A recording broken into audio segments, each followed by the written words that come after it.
નમસ્કાર. શાળાના મૂલ્યાંકનની વાત આવે એટલે આપણામાંથી ઘણાએ એસસીઈ શબ્દ તો સાંભળ્યો જ હશે, ખરું ને? પણ જેવું એ 7-8 પત્રકોનું બંડલ સામે આવે એટલે ઘણીવાર ગૂંચવણ થાય છે. તો ચાલો આજે આ એસસીઈના કોયડાને ઉકેલીએ અને એકદમ સરળ ભાષામાં સમજીએ કે આખી સિસ્ટમ છે શું અને તે કેમ આટલી જરૂરી છે. તો સૌથી પહેલો અને સીધો સવાલ જે મનમાં આવે છે કે શાળાના મૂલ્યાંકનમાં આ એસસીઈ આખરે છે શું? શું આ ફક્ત એક ટૂંકું નામ છે કે પછી એની પાછળ કોઈ મોટો વિચાર છુપાયેલો છે? ચાલો આના પરથી પડદો ઉઠાવીએ. એસસીઈનું પૂરું નામ છે સ્કૂલ બેઝડ કોમ્પ્રિહેન્સિવ ઇવેલ્યુએશન.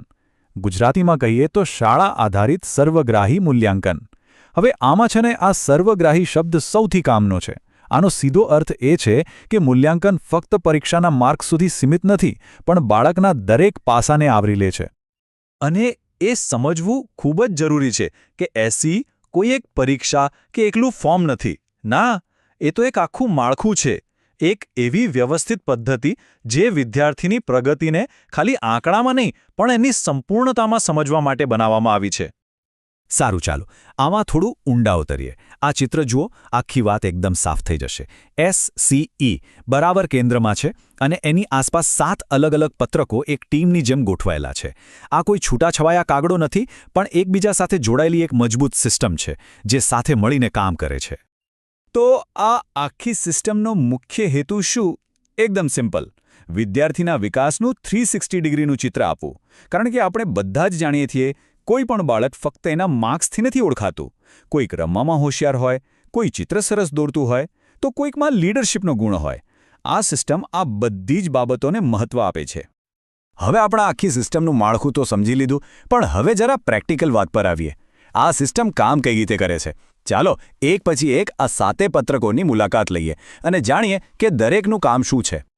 તો આ રહ્યા એ 7 સાથી. ચાલો ફટાફટ સમજીએ.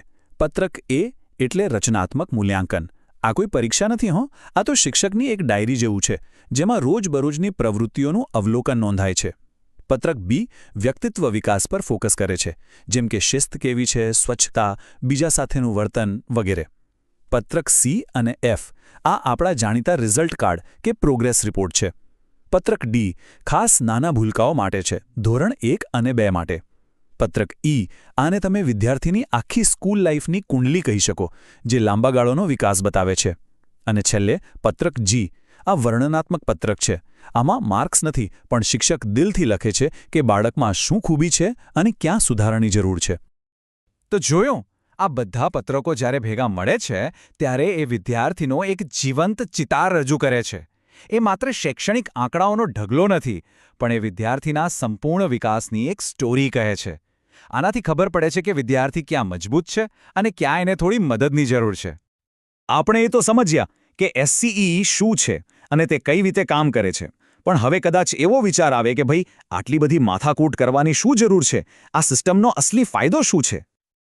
અરે ફાયદો જ ફાયદો છે, કારણ કે આ સિસ્ટમ શિક્ષણને જોવાની આપણી દ્રષ્ટિ જ બદલી નાખે છે. એ વિદ્યાર્થીની પ્રગતિનું એક સંપૂર્ણ ચિત્ર આપે છે, ખાલી શૈક્ષણિક સ્કોર નહીં. આનાથી વ્યક્તિત્વ અને વિકાસના બીજા પાસાઓ પણ સામે આવે છે. શિક્ષકોને સુધારા માટે વધુ સારો ફીડબેક આપવાની તક મળે છે અને સમય જતાં વિદ્યાર્થીનો એક એવો રેકોર્ડ તૈયાર થાય છે જે ભવિષ્યમાં પણ ઉપયોગી થાય. જો આ આખી વાતને એક જ વાક્યમાં કહેવી હોય તો એ આ છે: ધ્યેય માત્ર શૈક્ષણિક પ્રદર્શનને માપવાનો નથી, પરંતુ સર્વાંગી વિકાસને સમર્થન આપવાનો છે. અને આ જ વિચાર એસસીઓના મૂળમાં રહેલો છે. અને અંતે આ આખી ચર્ચા આપણને એક બહુ મહત્વના સવાલ પર લાવીને ઊભી રાખે છે. શું મૂલ્યાંકનનો સાચો હેતુ વિદ્યાર્થીને માપવાનો છે કે પછી તેને વિકસાવવામાં મદદ કરવાનો છે?